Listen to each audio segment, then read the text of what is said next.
So it's been 10 years, huh? Bye, JaidenAnimations. As of now, JaidenAnimations is officially 10 years old. Yes, I know I technically made the channel in February, but shut up, I don't count that. On July 23rd, 2014, I uploaded my first ever animation to YouTube. Hey everyone, my name is Jaiden, and welcome. Alright, that's enough, you get the point. It's kind of old news that a lot of content creators have started retiring, especially after hitting the old 1-0. Making content on YouTube for 10 years has significantly changed the entire trajectory of my life. I started JaidenAnimations when I was 16. At the time, I was super shy, quiet, anxious, knew nothing about the world. I could count the number of friends I had on one finger. But not in a sad way, I liked my simple little life. For the longest time, I didn't even realize YouTube had channels or that people were uploading things like vlogs and series and skits. I mean, it was definitely less established at the time compared to now, but I saw YouTube as just the place to watch funny cats and compilations of people getting hit in the crotch. The way I mean, realistically, that's what YouTube used to be. Like, the Wild West of YouTube was like, it was strange. Like, there's the number of videos that go over the horror rabbit hole of what YouTube used to be. Something about, there was one with like a starfish with an eyeball. Someone's gonna know what I'm talking about, and they're gonna be like, "Wow, Kip, I haven't thought about that in like a decade." Yeah, you're welcome. Okay, we went back through Gmod Idiot Box. Great series, by the way. Definitely go check it out.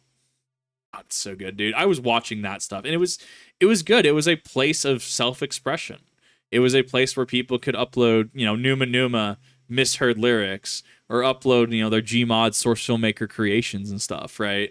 And it was just something different. It was different than, you know, having to pop in a VHS or DVDs at the time, right? We didn't really have streaming services back then, not especially in any way, shape, or form to what we have today, where you have like 20 streaming services and you're paying 20 subscription fees per month to every service, right? Like it's just new cable is all it is.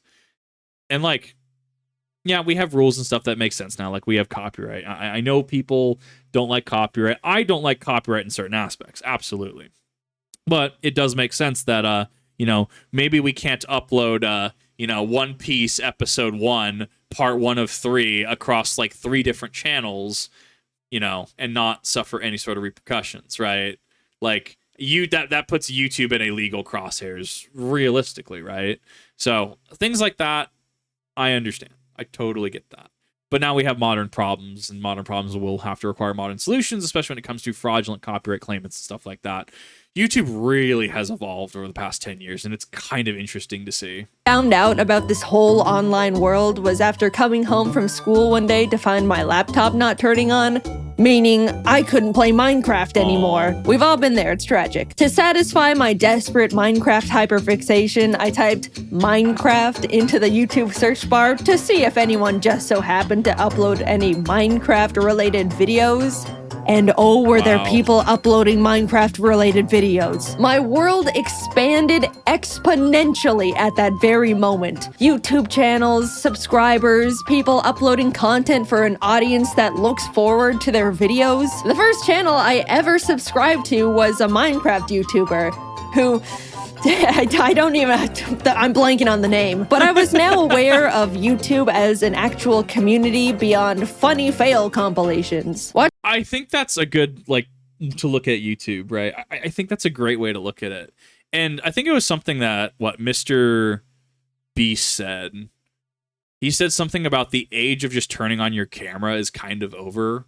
Like, if you're going to do content, especially gaming content, you kind of have to have, like, an end goal in mind. So if I was to say, get a group of people, right, and we're going to have, like, you know, first one to the Nether wins, right, or first one to beat the Ender Dragon wins, right, and we all start from different corners of a Minecraft map, you know, is it necessarily me just fumbling around the place, or do you have stakes? Do you have that kind of pseudo script that you go off, or is it entirely scripted, right? Like, you have those hooks, you have those things to do, right? You have those things that you inform, like, you know, somebody's like, well, I did this, and then they go, and then, oh, well, they found diamonds, and then you go into an exposition about how diamonds can generally be found in these areas, you know, generally seen as random, but there maybe is a higher chance of finding diamonds in certain areas. But you see how that feeds into it and helps lead an audience along. You're creating an entertainment piece, right?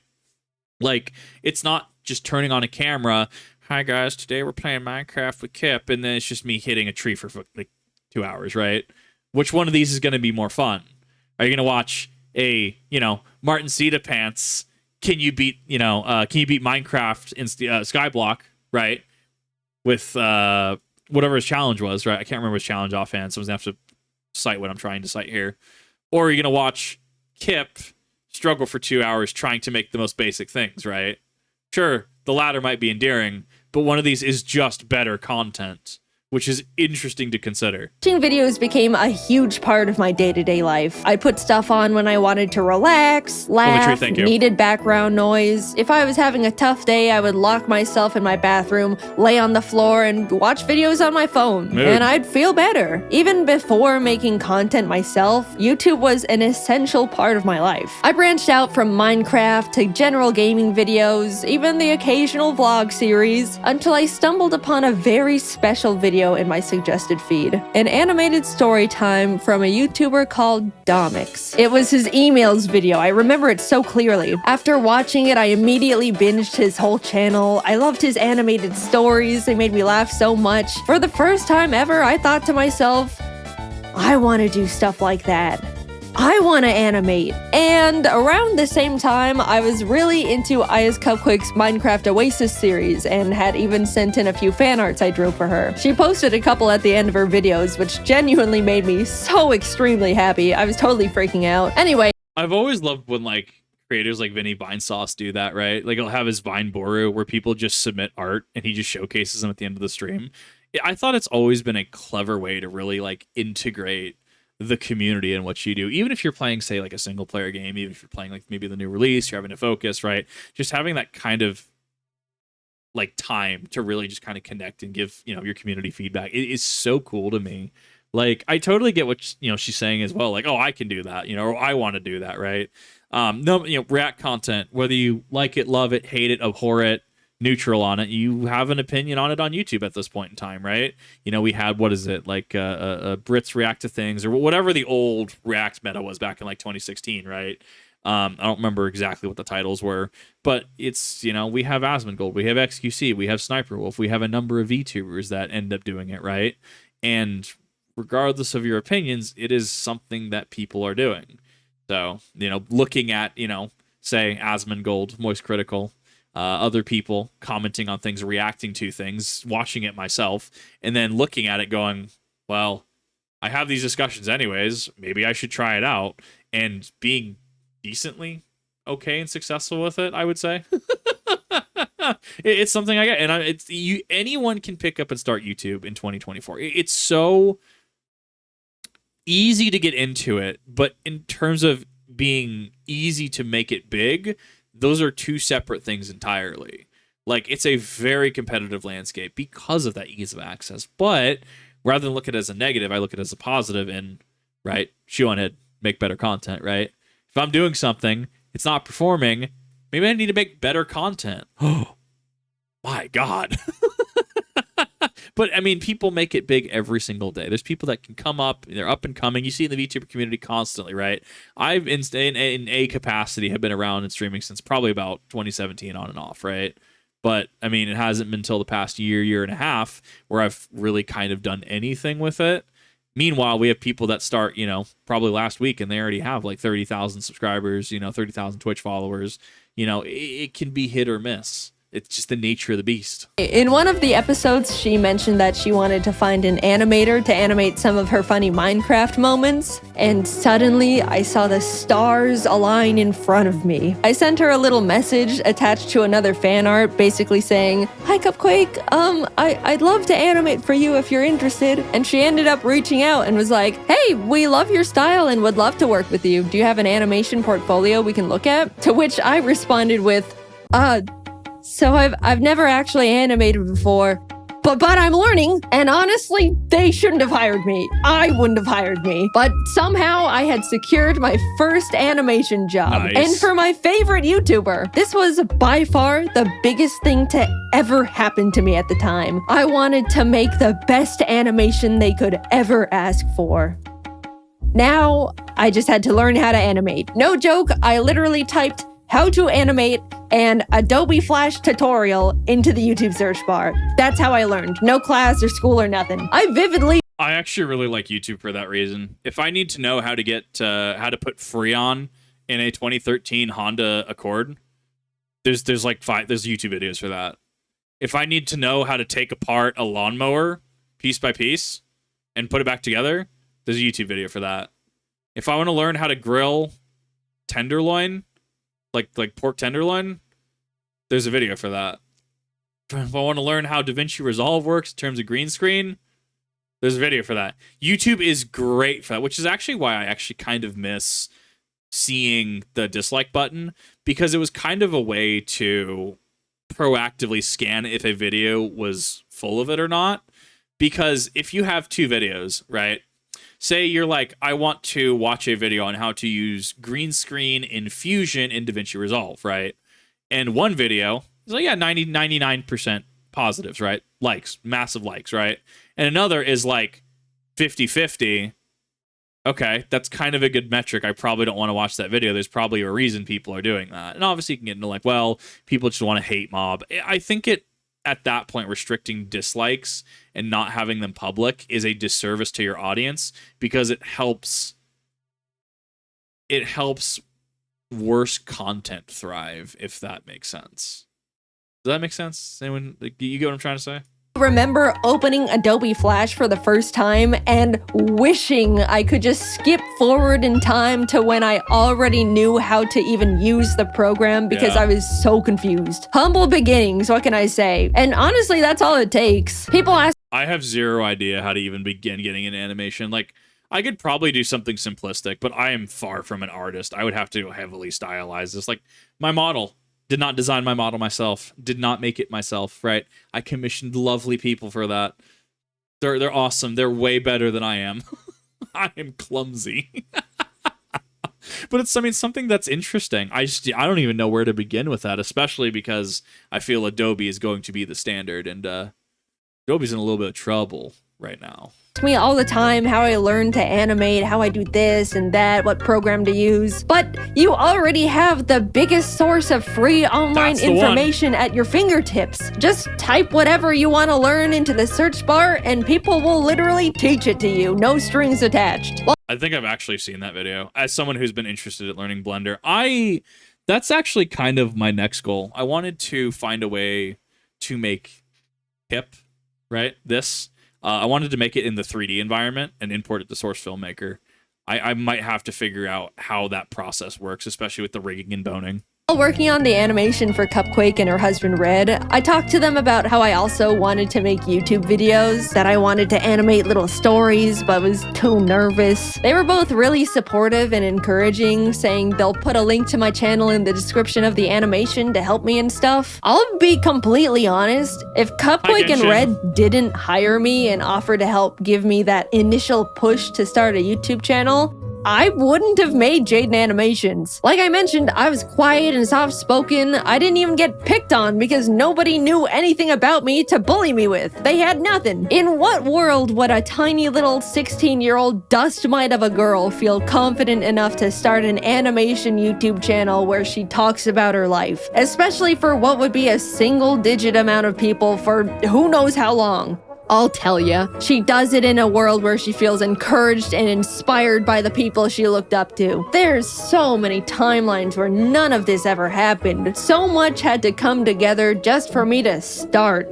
And against all odds, it did. I finished the animation, they posted it, and I spent pretty much the entire month reading every single comment. Everyone loved it, it was doing really well. I remember messaging Cupquake a giant soppy thank you paragraph when the video hit 1 million views. By the way, the entire animation was made on only 3 layers because any more would make my brain confused. I genuinely cannot believe they hired me. At the same time, I posted my very first video as JaidenAnimations, introducing myself and announcing that I'm gonna try out making animation videos. It's funny looking back at because if you don't know all the context, you'll watch my first video and be like, who is this dumbass talking to? She just started the channel, there's no audience yet. The shout out Cupquake gave me. However, actually that's a good thing. And that's actually streamer advice that people will give. If you're on Twitch, just turn your view count off. Talk to the audience. I have no idea how many people are in the chat right now. I have zero idea how many people are actually in my Twitch chat, right? None. I do it on purpose because if you're going to stream, if you're going to do something like that, and you're going to want to just, you know, be yourself, do what you're going to, just react anyways. Like, something happens in game, maybe, I don't know, I'm playing Dead Space, right? And I get a brute necromorph that comes out of left field and just smacks me, and I just go, oh man, Chad, that's rough, dude. Oh my god, right?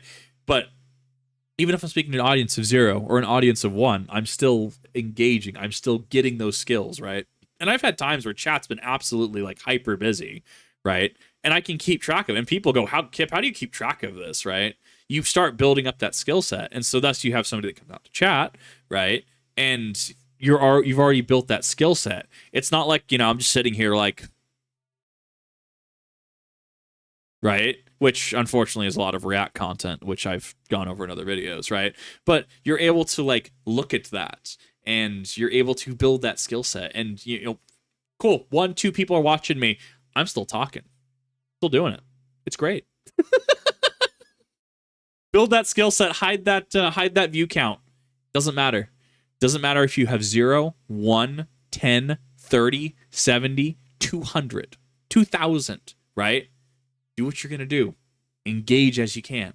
That's all that matters. In the description gave me the boost I needed to shake the second thoughts. I gained 2,000 or 3,000 subscribers right out the gate. Spicy. And ever since then, I wanted to keep making more content, and I was really, really excited about it. I made more animations for Cupquake for a couple of years alongside posting my own stupid little videos until eventually parting ways with them to focus entirely on JaidenAnimations. Working with them was amazing, and those animations did overwhelmingly well at the time. Like, I look back and am still shocked. I apparently peaked with that damn 2014 FNAF animation. Come on, Nuzlocke. Surpass it, please. Frame me. To be fair, FNAF kind of was like the series for a hot minute. Okay, MatPat, so many videos. I remember watching the completionist videos of him actually 100%ing those back in the day. Good God. From these shackles. By this time, I was in college now, and even though I wasn't able to post very much at all, things were doing really well. I remember sitting on the top of my dorm bunk, secretly celebrating hitting 100,000 subscribers, a milestone I was beyond thrilled about, and honestly was my biggest goal at the time. Somehow, my roommate ended up finding out about it and immediately told every single person on our floor, which embarrassed the hell out of me. But at the same time, I was sheepishly proud of myself that people thought what I was doing was cool. Along with new experiences, for the first time ever, I was making online friends and becoming part of a growing little animation community. Cypher Den, Tony V Tunes, Lightsen. I even stumbled onto James randomly after being recommended his ASMR video. I specifically remember going through his channel and thinking, I can't believe this guy doesn't have more subscribers, he's so funny. And literally, like, every time I react to somebody who has like a really good video, but they're under like 300,000 subscribers, I'm just like, how? Like, your work is great. Is this a failure of the algorithm at that point? Like, dude, I've seen some like hundreds of millions of views content, and I don't understand it. Like, I mean, I get it. Like, so like if I had to look at something by, say, like Sniper Wolf does, right? Like, big views, right? I get it. Or look at XQC. I get it. 1, it's the personality. 2, I mean, they're not necessarily pausing, right? And regularly doubling, if not tripling, the length of a video, right? Like, they have that going for them already. But, like, I get it. I understand. It's snappy. It keeps your attention engaged. I'm the weird one here, okay? I am breaking the React content mold effectively by adding as much commentary as I do and pausing as much as I do, which, you know, has been a really big pain point for a lot of people, which is incredibly fine. So, like, I get it. And that's why I like doing React content, because absolutely, I could come across a video tomorrow, right? Say I came across a Dead Space video tomorrow, and it was, say, like a 40-minute video, but it was explaining why Dead Space is an absolute banger of a franchise. And it was edited well. It brought good points to the table. It was good. I, as someone who reacts to things, could signal boost that. Obviously, as a reactor, you know, you have to kind of like, you know, big video, reaction, kind of like, you know, you do a cost-benefit analysis of that. But sometimes you just don't care. You see a video and you're like, look, I hit this part of the algorithm. This is what I hit. Yeah, you should go check them out. And even then, big creators, I have on authority from commenters, People have found the Fat Electrician through me. People have found the Fat Files through me. People have found Russian Badger, Max Soar, Martin Pants through me. Am I in any way instrumental to their success? No, absolutely not. I am inconsequential to the amount of people I've sent over. And I know that. But I have still, in my section of the algorithm, right, had people find probably one of their new favorite YouTubers. That is why I do what I do. Oh, would you look at that? After finishing my first year in college, I ended up talking to my parents about taking a gap year to see where all this YouTube stuff could go. They were, of course, hesitant at first. Yeah. Making videos on YouTube for money? Yeah. Can you even do that? But if my dad still doesn't understand it. He has no understanding of how that works. I've explained it to him. I explained what I do to him, and he doesn't compute. Like, he's smart. Like, I'm not saying he's dumb. Like, he's smart. It doesn't make sense to him. And I explained to him, yeah, no, I make X amount doing this. Like, I literally just do this. And thus gets into the fair use argument of just like, well, I mean, if you put it on YouTube, anyone has access to it. Like, you can use it. But I take the ethical route and go, look, if someone doesn't want their video reacted to, I don't do it. It's not fair to the original creator. Or if somebody says, hey, don't use my video, yeah, I don't use it, right? But and to that, that's easily it's on the internet. Like, that's public, which we do know from a React content perspective. You know, there's market replacements you have to deal with, copyright, fair use, a number of things that all kind of bundle into that. But no, I get that.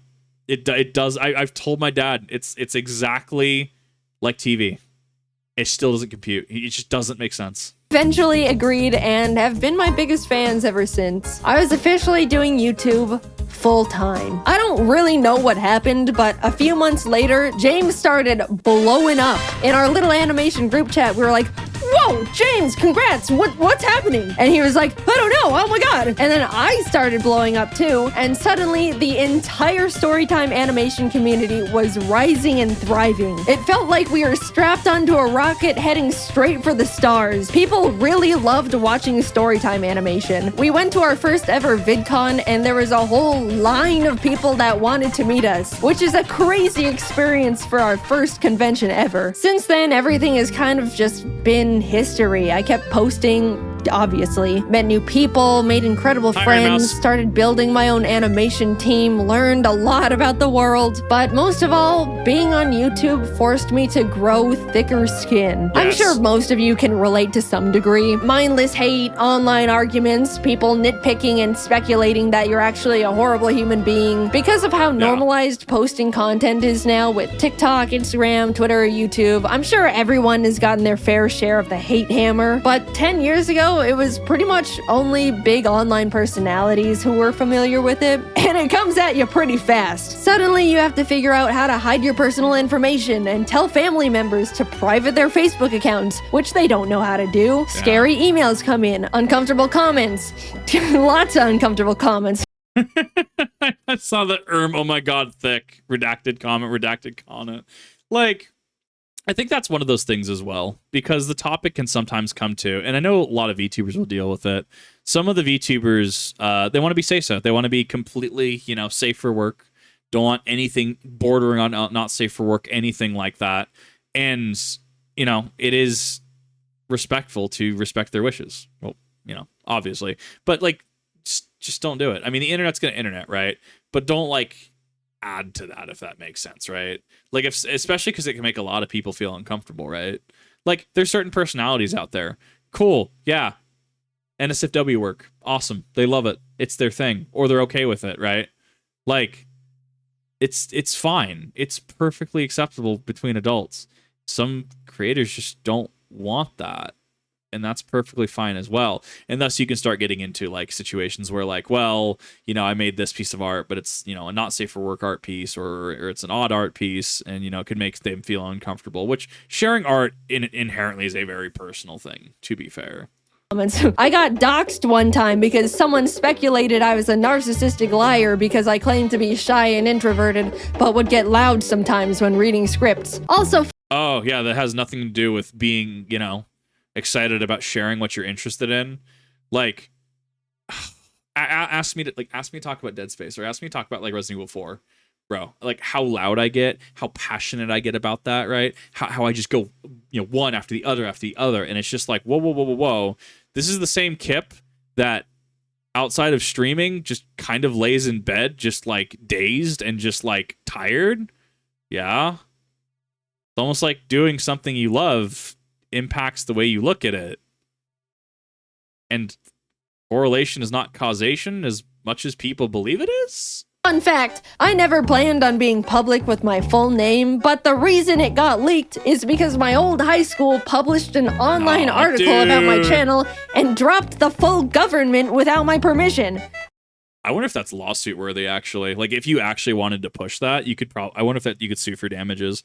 That's like, so I live closer to my high school than I would like to admit. I'm being completely honest. If I get a whiff that my high school does something like that, bro, I am walking in, which apparently no one except students and faculty may enter that building. We're gonna see really quick if I need a police escort into that building. That is levels of messed up. Like, wow.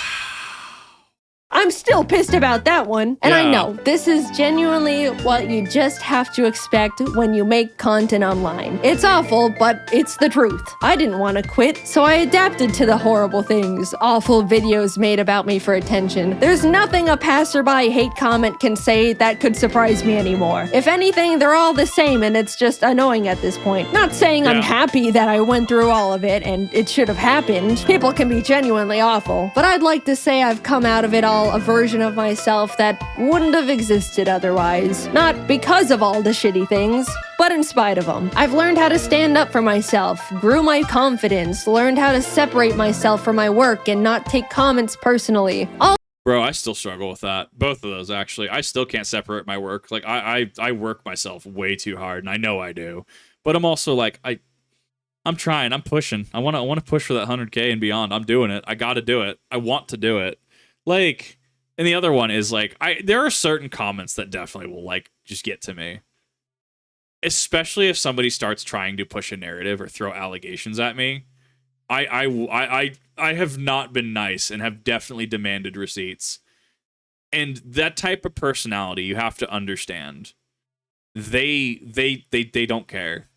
And not in a like, oh well, we had our, it's like when asked to actually put out, when called out, they just back off. That type of personality is just so weak. And so thus, it's not worth my time to deal with them.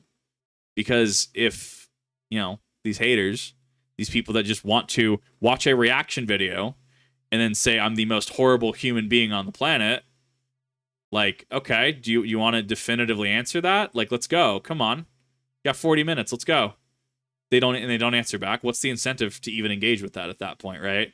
It's not even a like don't feed the troll situation. It's someone wants to like throw vitriol at you, but when you like say, "Come on, all right, batter up what you got," they suddenly don't want to answer and everything's fine. It's like how everyone on the internet had a problem with Joe Cat, right? Or a lot of people on the internet had a problem with Joe Cat. But notice that no one really came forward and said, "Oh yeah, well I was against Joe Cat," right? Notice how those people are really quiet, right? Notice how those people don't say that they were the people that were advocating for awful things against Joe Cat, right? Wanting him off the internet, right? How those people they're weak, they're despicable, they have no strength to them. They blow over in a breeze. Just things to think about. Things you learn out in the world over time as you grow up, but crank to 100 and during the most insecure years of a person's life. Yeah. It was hard, but hey, I'm still here, aren't I? I look back and see my mistakes, bad takes, stupid ideas, regret here and there. It's overwhelmingly stressful to grow up and learn and change while in the public's eye, even more now than ever. But all things considered, I believe I was always trying my best in the position I was in, was constantly trying to be the best person I could be, and I won't ever be upset at myself for that. Also, I do want to say a big thing that's followed me throughout almost my whole career at this point is the fact that Yeah, I've talked about mental health and things I've struggled with at the time, like anxiety, depression, rock bottom confidence, etc., etc. I've definitely spilled my guts out on the floor in front of the internet a couple times in my day, and there's no part of me that regrets it at all. A lot of people have told me that they felt more understood or learned things about themselves through those videos, but as a now adult that's had the time to grow and adapt and overcome these things, man, you guys kind of still think I'm a little bit pathetic. I see comments all the time when I'm in my friends' videos or being involved in a big event, and so many people go, wow, I can't believe how far Jaiden's come from being this puny little scared teenager. I'm so proud of Jaiden really stepping out of her comfort zone here.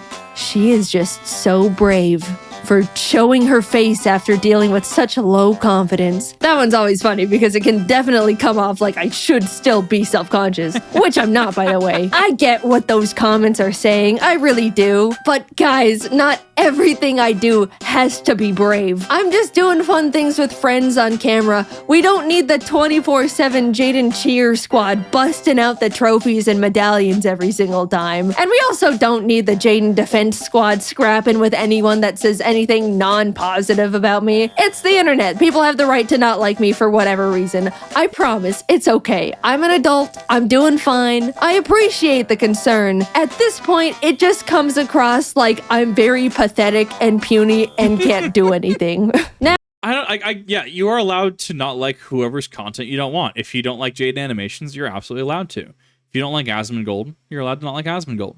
If you don't like me, I don't know why you're here, but you're allowed to not like me. That's completely fine. You're allowed to have your opinion. You're allowed to have whatever tastes and preferences that you want. That's incredibly reasonable. It's when I think the issues start arising when, like the Joe Cat situation, people blow up over something so minuscule and warp it into something that it's not, that you have to scratch your head and wonder, like, do these people actually touch grass? Do they actually go outside? Like, do they know what fresh air smells like? Like, God, dude. I don't know. Like, I feel like I have to limit myself, at least as a male VTuber, or male personality actually in general on the internet. Like, I feel like I don't really... How do I word this? I feel like I can't really talk about certain things in regards to mental health and stuff because it just gets written off, right? Like, the reason the whole Dark Viper situation, right, got to me, being a survivor of SA and assault, it sucks, dude. But, as a dude, I just get told, one, why didn't you enjoy it? Two, why aren't you pulling yourself up by your bootstraps and, moving along, which I don't think is fair for anybody, to anybody. I don't think that's fair at all. That's incredibly brain dead. That's also just a horrible standard to hold people to. But like, I feel that if I were to say something similar, right, I don't think it would be received pretty well. And like, and that goes down to, well, a person like Jaiden has rapport and they have a following. Absolutely, I'm not discounting that. Like, let's put it down to a similar level. Let's say we have Kip and then like fem Kip, right? Like just female adjacent Kip, right? And I were to talk about my struggles with mental health, and female Kip, same size, was to talk about their struggles with mental health. I think generally there would be more of a preference and better treatment towards fem Kip than Kip. And at this point, I'm kind of just used to that. Well, yeah, this sucks. I guess I need to pull myself up by my bootstraps and, trudge forward. And I mean, I see it in my I see it in my own personal life as well, where somebody in my life who happens to be female, right? They're an woman, if you will. They a lot of the excuses that get kind of thrown my way is like, oh, well, I'm calling them consistently because, they're lonely. And it's like, I'm not. I left the house like once in 3 weeks. Who do I actually hang out with? Oh, well, they're in a situation they don't have a lot of friends. And I do. once again, I left the house once in 3 weeks. Like, I shower every day and stuff, but like I actually got out once in 3 weeks because heat and air quality and stuff, and definitely don't see people. And it's so interesting to bring it to an argument, to bring it to a discussion, and just see how people treat, people, me, who is male, and people who are not male or, female, whatever, right? It's just interesting to see from like a social standpoint. And I look at it more from like a quantitative standpoint. I want to understand, I want to quantify why this view exists. But yeah, it's definitely, as a dude on the internet, if I talk about something in regards to mental health or struggling, it is very much a suck it up, buttercup, which, I'm sure a number of men who watch me coming out to this video, right, watching this, I'm sure you can also say, yeah, no, I mean, that's pretty much the sentiment as well. Just a get bent, do better. Your health does not matter, which is why I do like creators like JaidenAnimations, that they do talk about mental health. And maybe it does resonate with some guys. Maybe it doesn't resonate with some guys, right? I think talking about it and having people give a damn is much more preferable than telling anybody, regardless of gender, telling them, yeah, just suck it up, right? That's not in any way, shape, or form just positive. Somehow a decade has passed. I'm not the tiny, small 16-year-old who's afraid of everything and can't talk out loud for more than 15 minutes without straining her throat. That's true, by the way. I spent 15 minutes recording audio for my first video and my throat was dead afterwards. It was pathetic. Yeah. Now I can record for an hour, which still hurts my throat. You can probably hear it, but that's a 400% improvement right there. That is. I'm 26, created hundreds of hours worth of content, have the most wonderful team in the world behind me, am surrounded by amazing friends, live with the most important person in my life, with the most important little creatures in my life. I've gotten to meet content creators I've looked up to, got to tour and travel the world with talented friends, talk on panels to hundreds of people who wanted to hear what I had to say, been able to tell the people that inspired me how big of a role they've played in my career, and even got to stand next to them as an equal.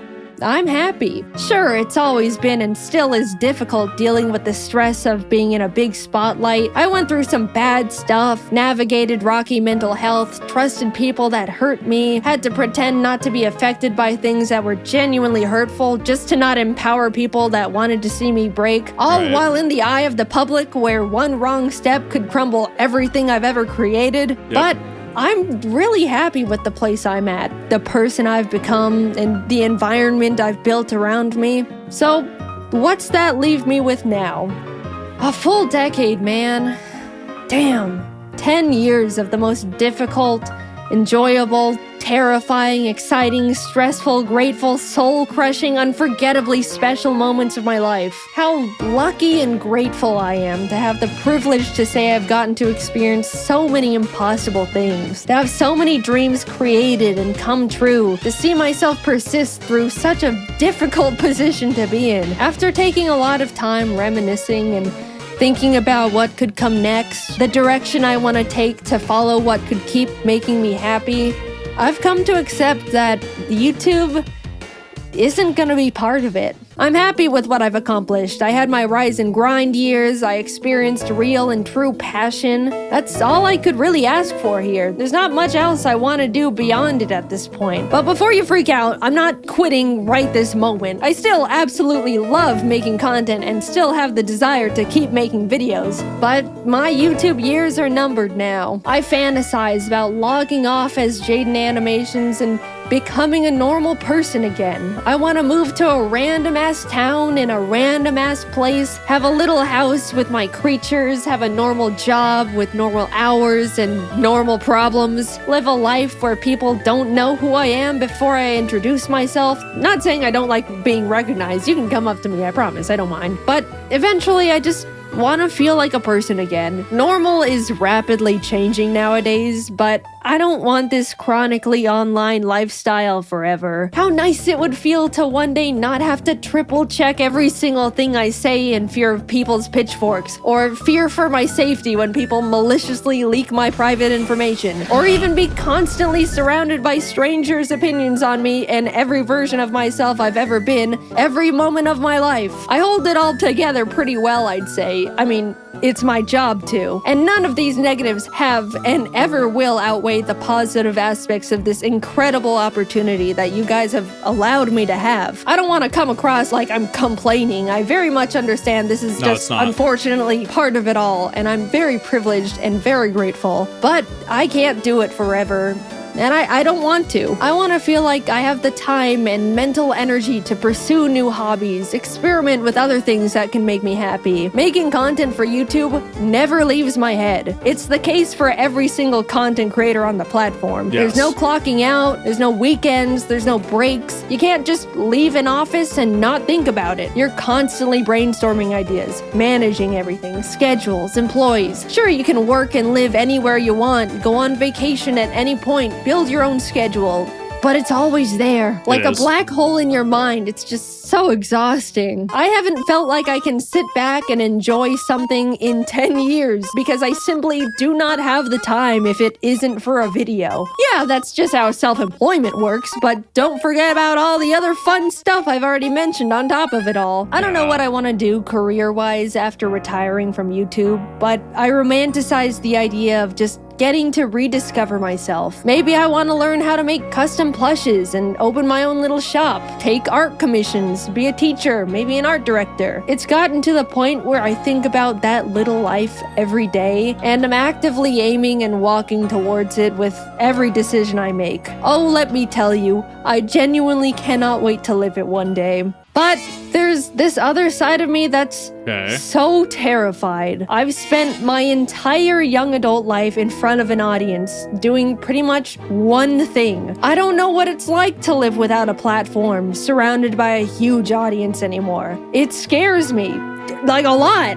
I don't want. It just makes it so that way you can blend into the crowd together. I'm actually really liking this, and I think this is really eloquently written. And this actually is tackling on stuff that I myself had considered, actually. Like, it's interesting to see. It's almost like passing fates, if you will. Like the concept of, you know, ships passing the night kind of thing. Obviously, once again, massively, like I'm insect ant compared to JaidenAnimations and the team, right? It's interesting to consider that I've had my years of my formative years. I've had years of wanting to do, you know, what I do, and I'm still looking forward to it. And if anything, I know what end goal I have in mind for what I want to do and how I want to do it. And it's interesting to see that it's almost the inverse, where, you know, JaidenAnimations does have that expected clock out date. Like, yeah, I just want to clock out and just live a normal life, which is super interesting. And I guess it really comes down to the decisions we all make, where, I mean, I've consistently just been someone that, yeah, it's just, yeah, I'm not normal by any sense of anyone's definition, by any means. And, you know, I've kind of just embraced that at that point. I mean, to the point where, you know, I get to have conversations with friends, and, you know, they go, well, yeah, I couldn't do what you do, or I fear doing what you do, because it doesn't really seem like there's a support network. And it seems like, you know, if you're not in a cabal, if you will, if you're not in, you're not really in, and then you have to really prove yourself. Success isn't a guarantee, and absolutely everything is that's true. That's fair in my opinion, but it's really weird from my own personal growth perspective, because, like, as much as I've tried reaching out to, you know, communities like the VTuber community or other communities, I mean, there's always something that I do, and it's in everything that I do. I can be as positive as possible. I can be as well read as possible. I can try harder than anyone in a room, and it's just never enough. And so I've really kind of grown to not rely on people, if that makes sense, which is horrible from a social standpoint. But, like, I've kind of had to forge this like really independent, like hyper independent path, right? And that's not to say that's not me playing the pity card. That's not me playing a oh woe is me. That's explaining like, you know, hey Kip, how do you do this by yourself? I try very hard. Sometimes I just take several days off where I don't do React content, don't do anything, and I just chill and chat with some buddies, and they keep me sane. You know, it's very interesting to just see how, you know, even if I hit 1-2 mil, that's not an end by any means. Even if I hit a goal of say making, you know, 10 grand a month, right? That's not the end by any means. Like there's still work that I have to do. There's still things I can comment on. There's still things that, you know, I can address, things that I can bring attention to, things that I can, you know, laugh people with, let people know that they're not alone. It's kind of the concept of just like the person that always tries to be there for others, but it's never really convenient for other people to be around them is kind of the archetype, I feel like, which I've had to put up some really hard boundaries this past year because I'm exhausted. Thoughts on PNG tuber community? They're great. They're awesome.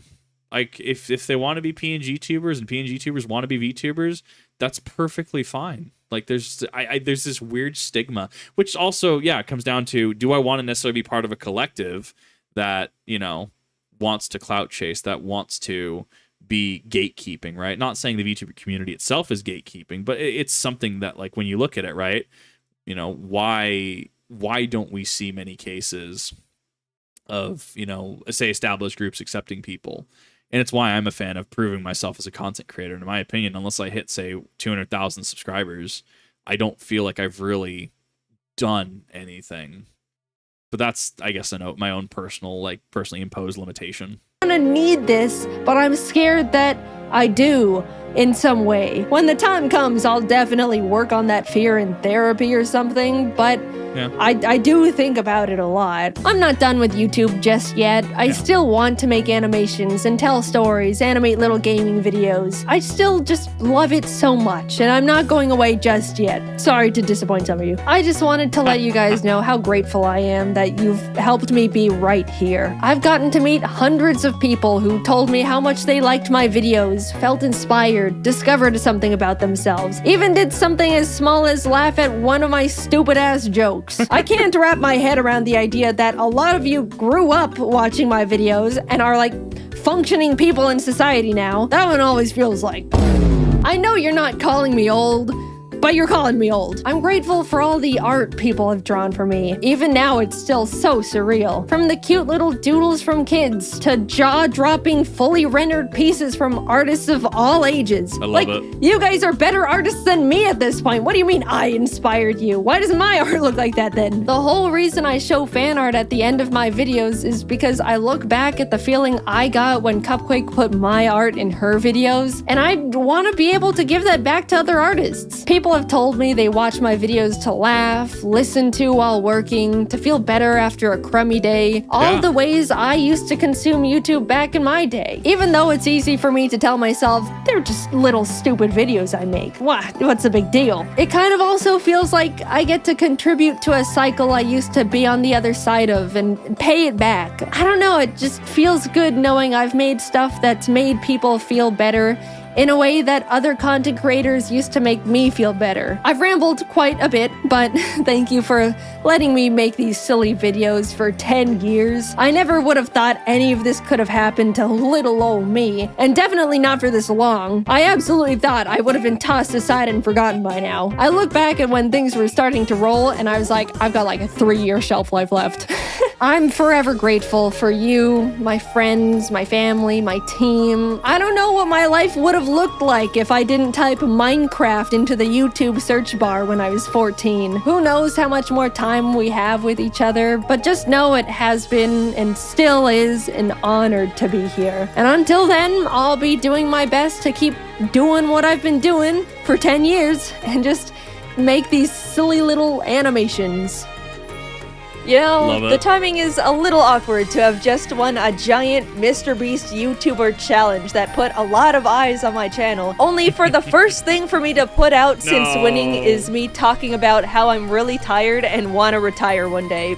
That was not intentional, I'm sorry. But yes, the next video coming out will be about me winning the MrBeast Cube. We're still working on getting the money all set up to be given away, so you can stop emailing me asking for money. It's not gonna work like that. Anyway, thank you to everyone who's been with me at any point of my YouTube career. I've still got a little bit more juice left in the tank. I'm forever lucky to have lived the life I have and to continue living that life, and I appreciate you guys for sticking around. I'm excited to spend a bit more time with you all. So I'll see you in the next video. Bye-bye. I think that was a great video. And I think that really, it just comes down to, we're kind of at the end of an era for all intents and purposes. We're at the end of an era for so many creators, and they've been doing this for so long. The game has changed so much. Society has changed a lot. How information is consumed, and the speed at which it's consumed, and the speed of thing. It's just changed a lot. And I said this with Joe Cat, right? Where Joe Cat made his decision that he'd be stepping away, and you know, I support that. If JaidenAnimations one day just says I'm good, I don't really I'm good. Thank you everybody. I want to try this dream of mine. I have nothing but support for that. Is it going to be sad to see her go? Absolutely. As it was sad to see Joe Cat go. And I mean, he's still around on Twitter and stuff. I love his posts. He has a lot of really funny posts. But it's the end of an era for a lot of people, and it's interesting to see what the long-term effects of Jaiden will be, especially, you know, someone, we've all logged onto a channel, hopped onto a channel, and we've seen a creator that's no longer there anymore, or doing other things like Gmod Idiot Box, like I mentioned, right? And it's just kind of a weird, surreal experience to know that the content is still there, but the person heading it might not be there, or at least in an official capacity. I think he actually edits for someone else now, if I remember correctly. 26 is not old, yes. To be fair, if 26 is old, what does that make me? Does that make me decrepit at 29? Am I a wizard yet? 35, I could become a tingle. But this was an amazing video, and I think it was a good insight into how YouTube works, modern YouTube mentality, as well as people where, you know, there's a lot of creators that are just, they're kind of done. They want to move on with their lives. They want to do other things. I think for me personally, especially as I grow, I want to get editors. I want to help others in my life, potentially even start YouTube, even if it's a side thing for them, and grow, right? I think that this is something that I really want to do. And you know, there's a number of things that, you know, I've cited when it comes to copyright, when it comes to, like earlier in regards to, you know, well, you're just a man, just grow up. You're not allowed to have feelings. A lot of sentiment like that. It can be rough. It can be stupid. Vitriolic comments. Like at the end of the day, just ignore them if you can. I can't wait to see what the next few years have for not only my work, but other people around as well, right? People who I watch, like Rubik's Raptor, people like Russian Badger, people like Maxor, people like Bow the Whale, Cottontail VA, Project Melody, you know, so many people that are, you know, just living, just existing and doing really good work. And, you know, I wonder what the next generation, when they're past the torch, is going to do. So thank you for watching, everybody. This is a really interesting and kind of emotional piece, actually. Hopefully you got something out of that. Hopefully, you know, you even gained some insight. Maybe Kip isn't this 2D character that some people I think he is, just this flat non-personality character. And see you in the next one.